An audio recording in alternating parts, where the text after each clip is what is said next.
Yeah.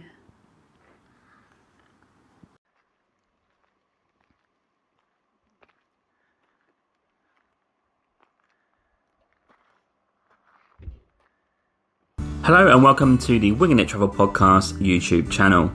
Join me on my journey as I travel across the world, seeking out adventures, meeting new people and trying out new things. Hello and welcome to this week's episode, and we are cracking on with the USA road trip, and we're going to cover days 83, 84, 85 and 86, and this is an absolute plethora of sights and sounds in this one.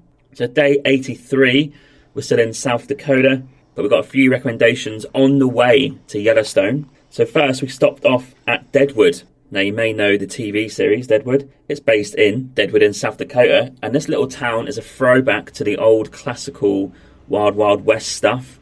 It's got the wooden doors, it's got the saloons, unbelievable history. Wild Bill got killed there, if you know his history. Checked out the town, had a coffee, walked in those classic saloon-type bars, and just enjoyed the feel, really. Maybe it's a little bit touristy now, but they have kept it pretty well reserved, and it's worth doing and stopping off and checking out. Deadwood was a bit rainy, so we left it. We went to Belforge Geocenter of US. So when you put in Google the Center of USA geographically, you're going to get three things. They all have different reasons. This one is when Hawaii and Alaska joined. This is now the Geocenter of the USA. So there's a sign there, tells you a bit about the history. It's got every flag of each state and some information about each of those states. Something to tick off the list, isn't it? Then we drove to one of the most unusual things I think I've seen in nature.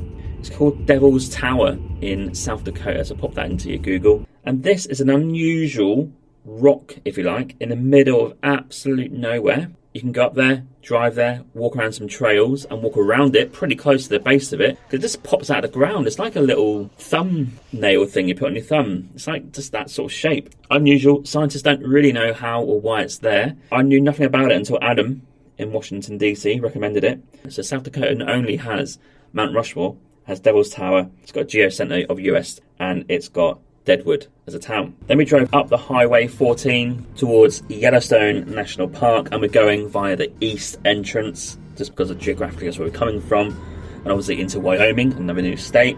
And we stayed at 3 Mile Campground because it took ages to get there from South Dakota, and this is a very rustic campground. I think we're there 2 days before it closes for the season. Lots of rules, you can't leave food out, there's bears about, lots of wildlife. But for $20 a night, we booked in for 2 nights, and we met a couple next to us. They're from New York State, and on a 7-month trip. Very cold that evening. Probably the first night that we had was proper cold.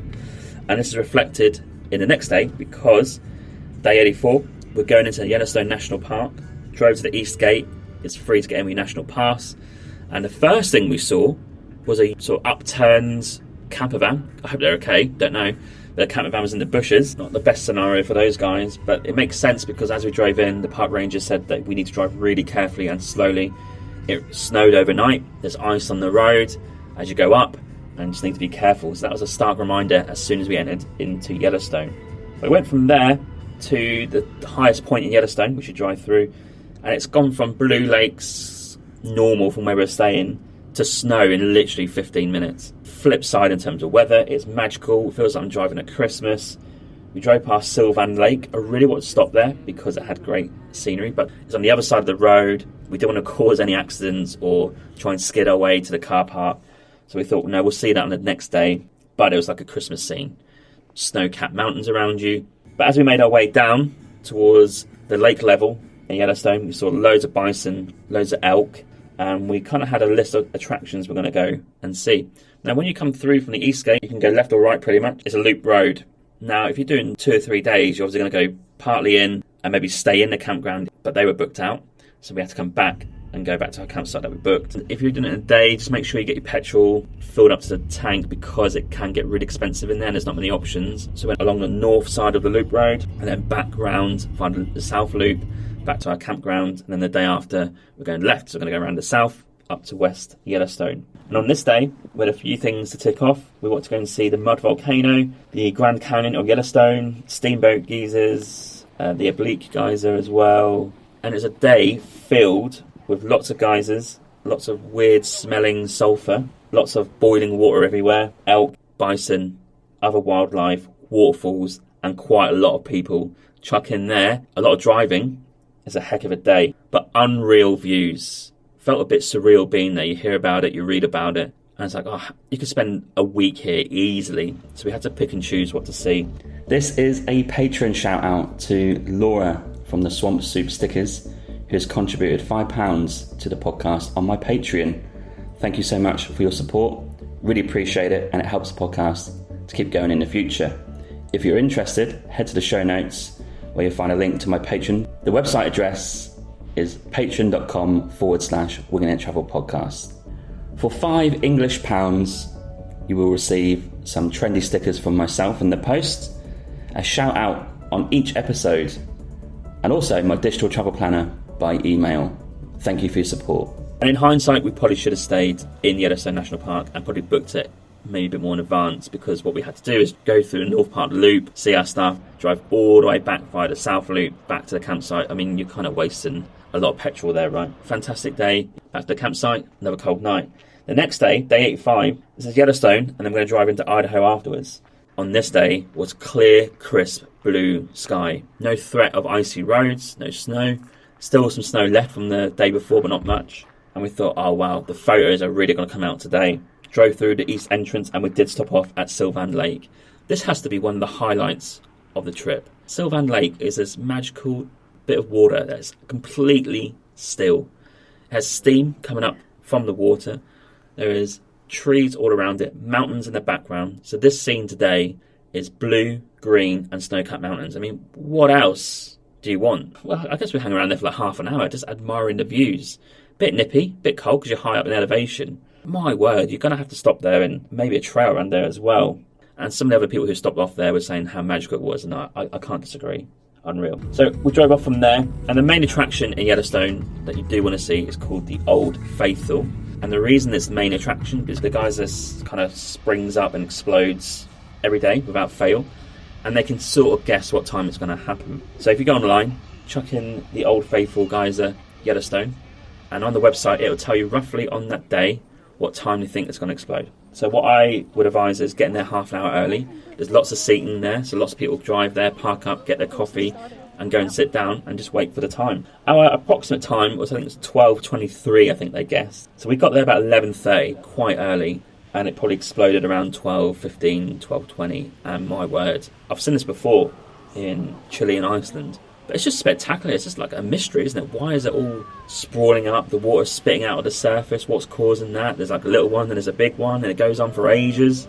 Like for 2 or 3 minutes, it's spouting out. It really is a spectacular sight of nature. It's probably the most cliche thing to do in Yellowstone, but you've got to do it. It's the main attraction for a reason. And then we kind of saw a few more geysers around there, a few more waterfalls, and we saw some amazing bison and elk in the distance from a viewpoint. So we got our camera out. And unreal for this is that people were parked where the elk were coming across the water, and they got out and got literally 2 or 3 meters from the elk. I'm like, what are you doing? These guys got huge antlers. They can charge you. I have no idea what they're thinking. We also realised that people get really close to bison, and these guys fight off lions and tigers and stuff, so I'm not sure what people really think about the safety of this. But our pictures for bison were in a car at a safe distance. Main highlights were of Yellowstone, just the crisp blue skies, the views, the geysers, the unusual landscape, Mars-like, if you like. Lots of trails, lots of walk. Sylvan Lake was definitely a highlight. And it's just a fantastic area to go and see. And there's lots to see and do. And you would definitely need 1 or 2 weeks. 2 days is kind of touching the surface, really.